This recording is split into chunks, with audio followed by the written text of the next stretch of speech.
The team stayed right with them for the first 10 minutes, more than that, 15 minutes of the game.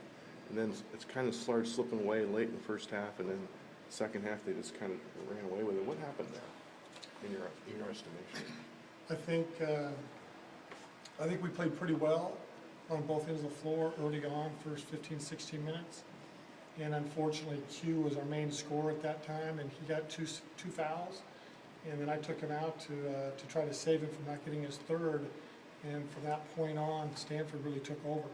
We struggled scoring, and they executed well and scored well. Second half, they came out, and I thought Stanford just played really, really well. Q's had a couple games now where he's given you a really good half. But what does he need to do to kind of take the next step to where he can keep that going, keep that after halftime? It would really help if I could rest him a little bit more. You know, he's in decent shape. He's in good shape. But some guys are phenomenal with their stamina, and I don't think he's bad, but it's hard to play that many minutes for him. I mean, at the very end of the game, he was still in because I want him to get as much experience as possible. But heck, he couldn't even hardly come off of a screen at the end of the game with the ball. Stanford's not known for its bench, for its depth at all, but they played a lot of the bench guys. Did that surprise you? No. How well they played? Oh, how well they played? Yeah. No, they're good players. There's a reason they're here, and Coach Dawkins has a great program, and those guys are very good. They're just playing behind some great players.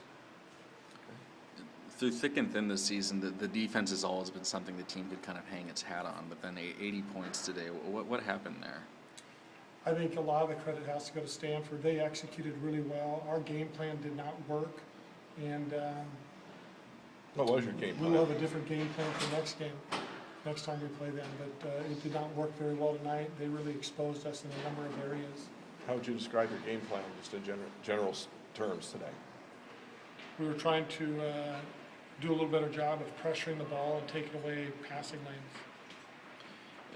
Midway through the second half, once it started to kind of get a little out of reach, all of a sudden lots of tip dunks from Stanford, lots of offensive rebounds, and it seemed like the body language changed on your team. Was that a concern for you at all? Nah, I think it was demoralizing. I mean, my body language was probably not the best either. Just like, man, if they did miss shots, it came off just in time for a guy to jump up, grab it, and dunk it. Again, I want to give them the credit.